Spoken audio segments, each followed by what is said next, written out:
This video is brought to you with the support of TrueFire. Learn, practice, and play with TrueFire.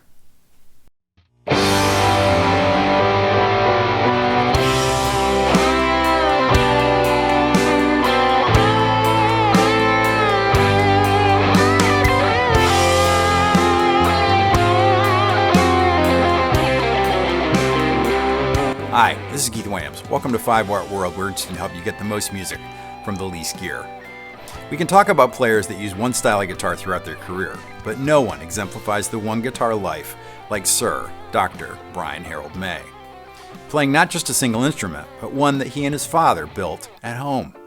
Brian's guitar tech from 1978 to 1992, Jobby Zealous, said of the guitar, "It's not like it's a Stradivarius, where you can just go out and buy another one. It's the Red Special, and there isn't anything else like it." Brian May should be the poster child for most music from the least gear. In a way, I should have made this video 3 years ago when I made How Many Guitars Do You Need? Because the guitarist in one of the biggest bands in rock history did almost all the playing on this one iconic instrument. My script editor Perry pointed out to me that we saw May holding other guitars in music videos, almost like they were part of a costume, but not live on stage, and only very rarely in the studio did he use something else. He imagined the guitar, he built the guitar, he played the guitar, but there's a bit more to the story, and it's a good one. So if you've always wanted to know the story behind that guitar, then stay tuned, because this is the 5-Watt World short history of Brian May's Red Special. If you enjoy our videos, make sure to subscribe, or grab a t-shirt, hoodie, or a Stomp preset pack to support what we do. And to become a bigger part of 5-Watt World, sign up for the Friends of 5-Watt on Patreon. The links are in the description. Brian Harold May was born on the 19th of July 1947 in Hampton Hill, near Twickenham, Middlesex, England. He was the only child of Ruth and Harold May. Harold worked as a draftsman at the Ministry of Aviation and had worked as an electrical engineer during the war. Brian did exceptionally well in school and won a scholarship to Hampton Grammar School, what is high school level here in the U.S. He went on to study mathematics and physics at Imperial College London and completed his BS there, then went on to begin studying astronomy at the graduate level, what we now refer to as astrophysics. Brian's father played the family piano by ear. Brian said that his dad could pick up most any tune and sit down and play it. Brian's own piano lessons ended around the age of 7, when he could no longer fool his teacher that he was reading the music, as he too was playing by ear. As around this time, he became interested in guitar, and his parents scraped together the 7 guineas to buy him his first guitar, an acoustic Egmont, for his 7th birthday. He'd been playing his father's ukulele, and he began moving chords he knew from there over the guitar. He eventually fell into the broad river of guitar music that became his influences. Clapton plugged into a Marshall, then Hendrix, but also the Beatles, and in particular George Harrison's clean lead tones, but also Chet Atkins, Django Reinhardt, and Charlie Bird. A project to build a pickup for the Egmont was the beginning of the father and son collaboration that would one day yield the Red Special. Brian's father had worked on radio and radar during the war. He didn't know about pickups, but he certainly understood amplification, and that proved valuable. They bought magnets at a local hardware store and set about designing a simple machine that would wind the fine wire onto the bobbin without breaking the wire. The pickup project for the Egmont fanned the fire of desire for a full-on electric, and so he started a wish list in his head. He wanted multiple pickups and a tremolo, along with a body that would feed back in a controlled way to enhance sustain. All these ideas added up to something more than they could afford. So after dismissing all the cheap copies of Fenders and Gibsons, father and son decided that the only thing to do was to build the guitar themselves.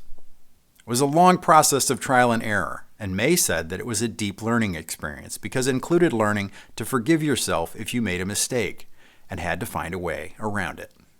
His dad was a classic hobbyist and had created a workshop in the extra bedroom in their small suburban home.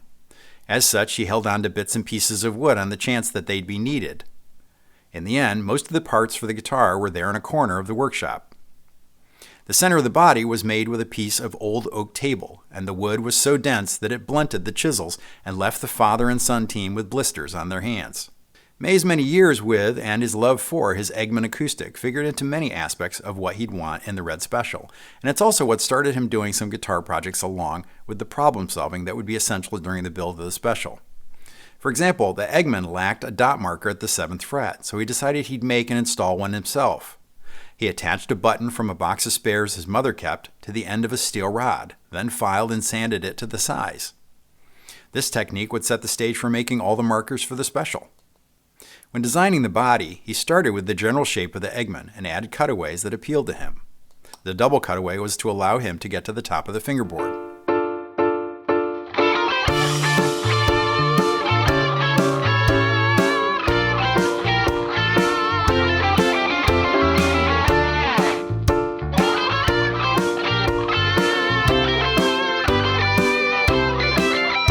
It didn't make sense to him that most electric guitars only had 22 frets, so to capture the full 2 octaves, he decided it would be a 24-fret guitar.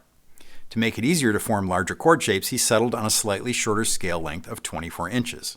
This was compared to 24 3/4 on many Gibsons and 25.5 inches on most Fenders. The neck was intended to be modeled after his Eggman, but he didn't remember to calculate the thickness of the fingerboard, so in the end the neck is slightly thicker, but he really liked the way it turned out. The neck is famously made from mahogany from an old fireplace mantel. They bound the body with a product designed to trim the edge of shelves, which was then trimmed down to the top. The neck is anchored to the piece of 100-year-old oak mentioned earlier, but the majority of the body was made from gluing many blocks of wood together and then Brian chiseling out the chambers. The body is 1 9/16 inch thick with a veneer of mahogany on the top and back. The neck is attached to the body with a single bolt that also holds the end of the truss rod in place. Once tightened down, this creates an incredibly tight and strong connection for the body and neck. The original impetus for building solid body guitars were to stop feedback at stage volumes. But May watched the intentional feedback that Jimi Hendrix, Jeff Beck, and Pete Townsend were getting and decided to chase that. So to encourage this, they added hollow chambers in the body of the guitar. In the end, this meant by just finding the right spot on stage, he could more easily control the feedback and have infinite sustain.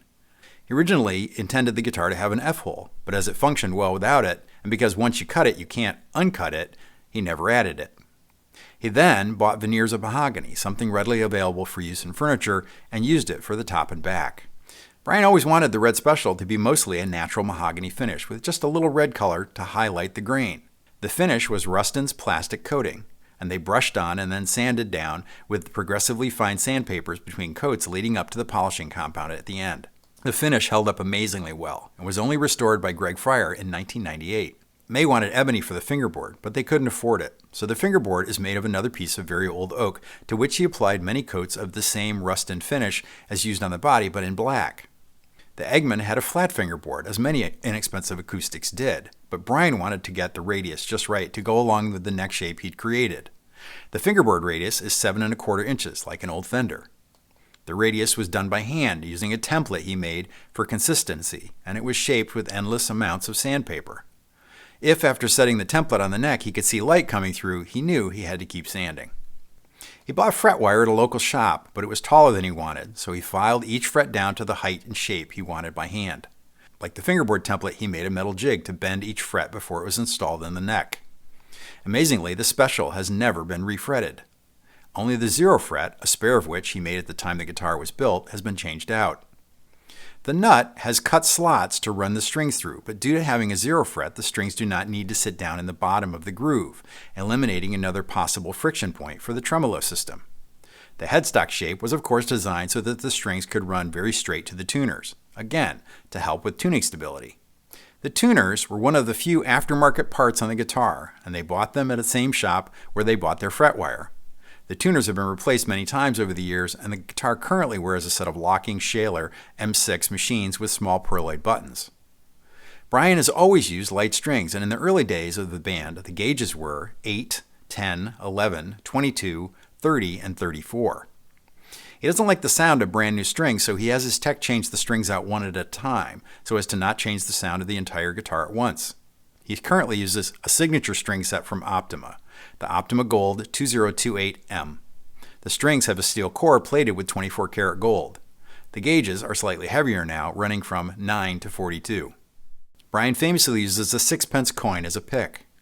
The coins were actually removed from circulation by the government in 1971, but there have been commemorative runs of the Brian May and Queen-themed coin picks. The 6-pence was made of relatively soft metal, but it had a serrated edge. May said he likes the firmness of using the coin, but he also used the serrated edge as an effect. You can hear this clearly on the intro riff to It's Late from 1977's News of the World.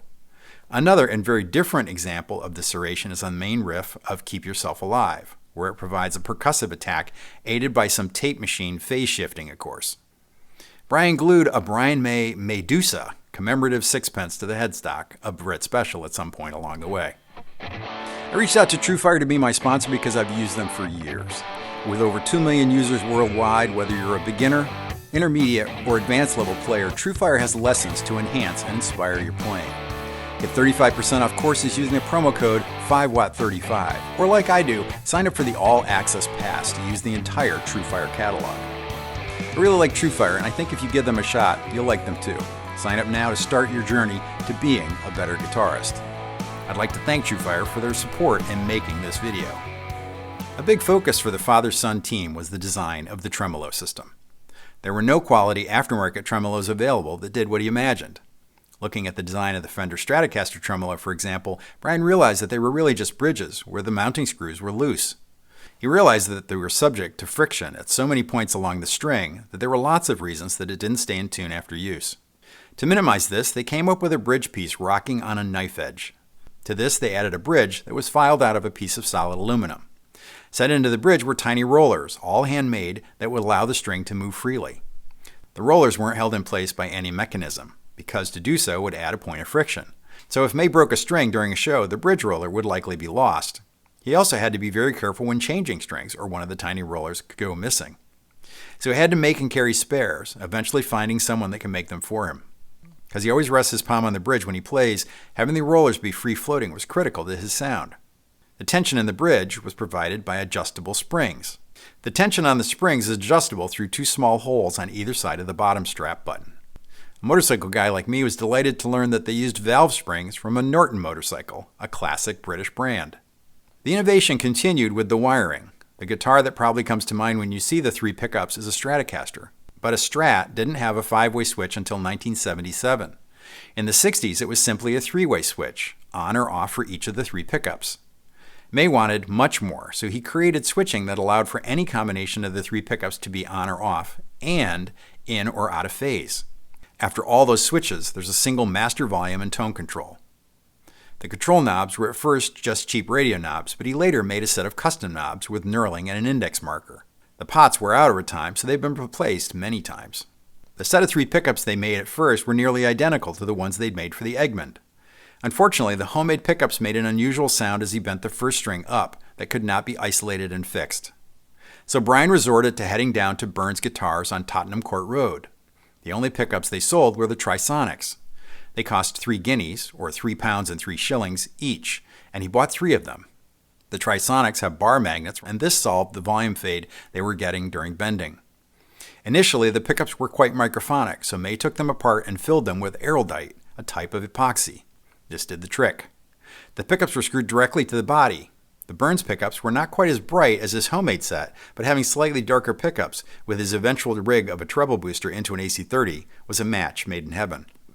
The pickups were then wired in series with switches turning them on or off. He particularly liked the sound of the bridge and middle pickup in series and used it for much of the rhythm and solo work on Tie Your Mother Down. Stone Cold Crazy is a good example of the bridge and middle pickups out of phase. For the solo on Bohemian Rhapsody, he used the middle and neck pickups, but one is switched out of phase to get the harmonics he wanted. He's commented that across the entirety of Bohemian Rhapsody, he thinks to use every pickup combination available on the guitar. He said that he could hear the sound he wanted in his head, and he would switch pickups on and off until he found what he was looking for. The same set of pickups are in the guitar to this day. The scratch plate was cut from a sheet of Perspex and is attached to the body with just 6 screws. Perspex was better known as an early transparent plastic, but it was also made in gloss black, and that's what Brian used. It had to be large enough to cover all the wiring and switches, and Brian also wanted it to be easily removable for servicing. So all the electronics and the pickups are mounted to the body, and after taking the knobs off, the volume and tone, you can lift the plate right off the guitar and get to everything underneath. At one point, he mounted a Vox fuzz inside the guitar, but after a year of it not giving him the tone he wanted, it was removed. This left a rectangular hole in the guard for many years. The truss rod and tremolo cover were also made of the same Perspex material, and with that, the guitar was complete.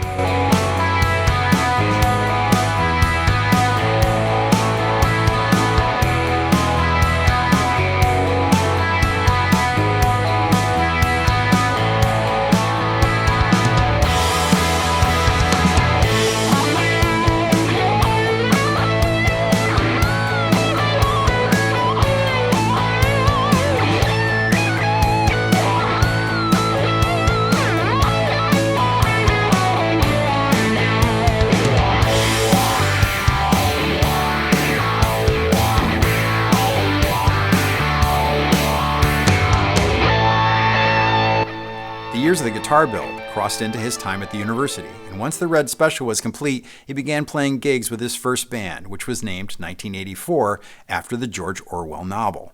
Next, Brian was in the band Smile, that would include Roger Taylor, who would later play drums in Queen. When Queen began to take off, Brian was years into his PhD work in astrophysics, and he had to decide to set his thesis work aside to pursue playing in the band. Brian would return to the university and complete the PhD in 2007, 30 years after he began. The singing tones of Jimi Hendrix sent him chasing those sounds. He and his friends fell into the habit of going to see Rory Gallagher on Thursday nights at the Marquee Club. They'd sneak into the back after the gig so they'd be there when Gallagher was loading out and they could ask him questions about getting his tones. Rory was very helpful and pointed May to the Dallas Rangemaster and his beloved Vox AC30. May went out and bought 2 very beat-up AC30s for 25 pounds each.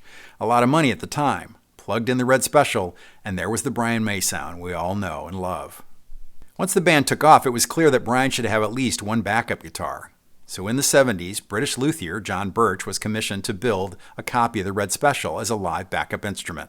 In the end, much of the work was done by John Diggins, an apprentice who worked in the Birch's shop and later went on to found his own company.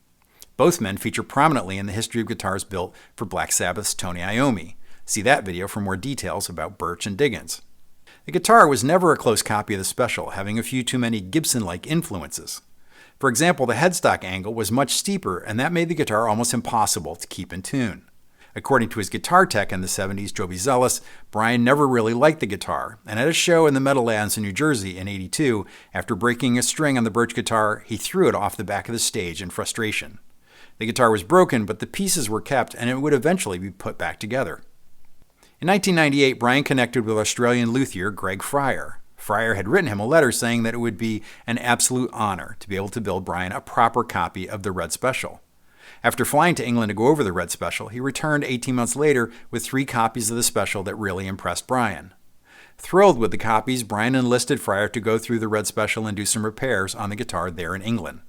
To cover the hole that was left when the Vox fuzz were removed, Fryer made a star in honor of Brian's astronomy background to fill in the space.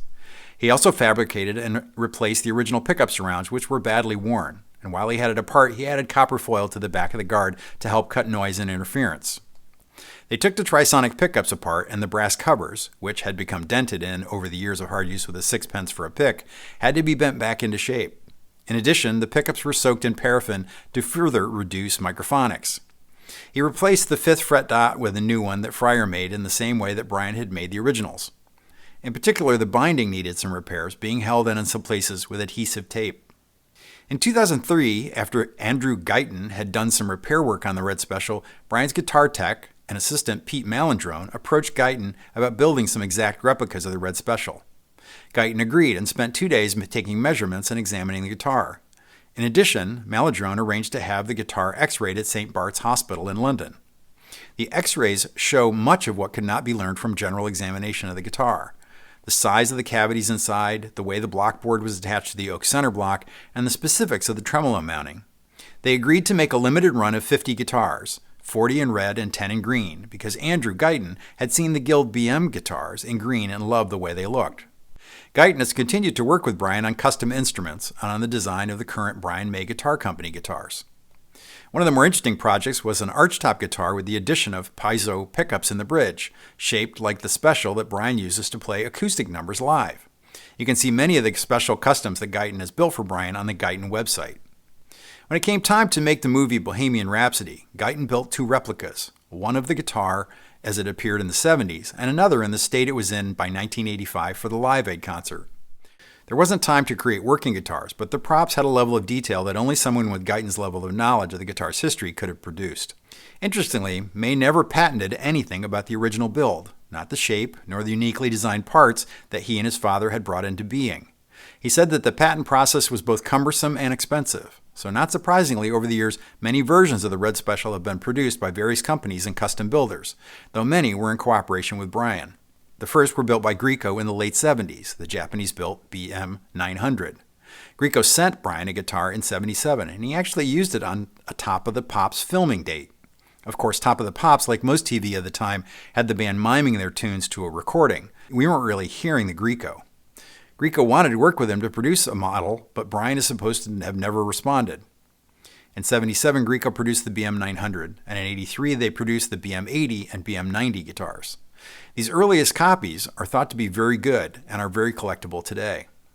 In '93 and '94, Guild built the BM01. It was a solid body replica with 3 custom Seymour Duncan pickups and a custom tremolo system. It came with a script BM on the truss rod cover and Brian's signature on the back of the headstock. These rare guitars now fetch upwards of $4,000 to $5,000 on the used market. Brian has a number of them in his personal collection.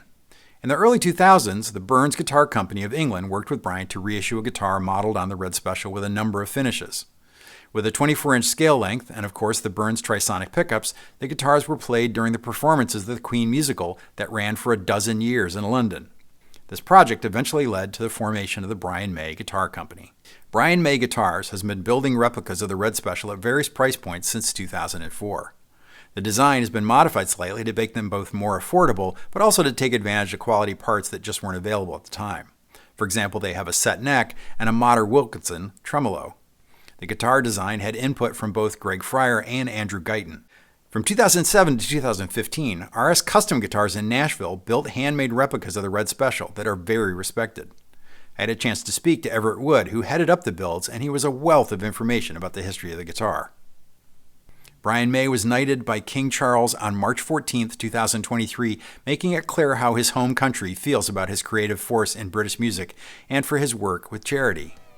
Though they released their last record in 1995, 4 years after Freddie Mercury's passing, Queen remains one of the most popular rock bands in history, as evidenced by the 47 million monthly listeners on Spotify. When the movie Bohemian Rhapsody came out, Spotify released that 70% of Queen's listeners were under the age of 35. Highlighting the appeal of Queen's music, much of which was released before the majority of their fans were born. It's no surprise that guitarist fans and guitar designers remain fascinated and inspired by this iconic instrument. There are many famous Les Pauls, many famous Stratocasters and Telecasters, but there is only one, Red Special. If I missed your favorite part of the story of Brian May's Red Special, please put it in the comments for everyone to enjoy. I know from experience that I can count on you. If you like this video, you might enjoy my video on the Greenie Les Paul that's been owned and used by Peter Green, Gary Moore, and now Kirk Hammett. First and foremost, I need to thank Angus Clark for writing, playing, and producing the music used in the video. Having spent a few years in a Queen cover band, I knew Angus was the right choice for this short history.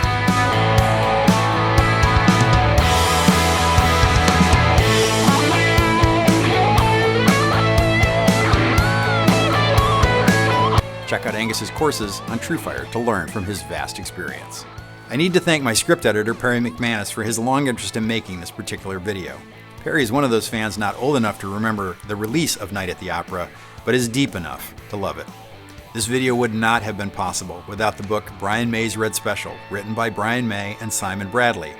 If you're a Brian May fan, this book belongs on your shelf. I want to thank everyone that stopped by the store to pick up a t-shirt, hoodie, mug, or a Stomp preset pack. In particular, I need to thank the Friends of 5 Watt. You're the guitar community I've always wanted, and I love getting messages within the Patreon world. You're all 5 Watt world. I just make the videos. If you enjoyed this short history of Brian May's Red Special, hit the like button. And if you haven't subscribed yet, go ahead and hit that too. Thanks for hanging with me till the end. Until next time, this is Keith Williams. Thanks for being a part of the 5 Watt world.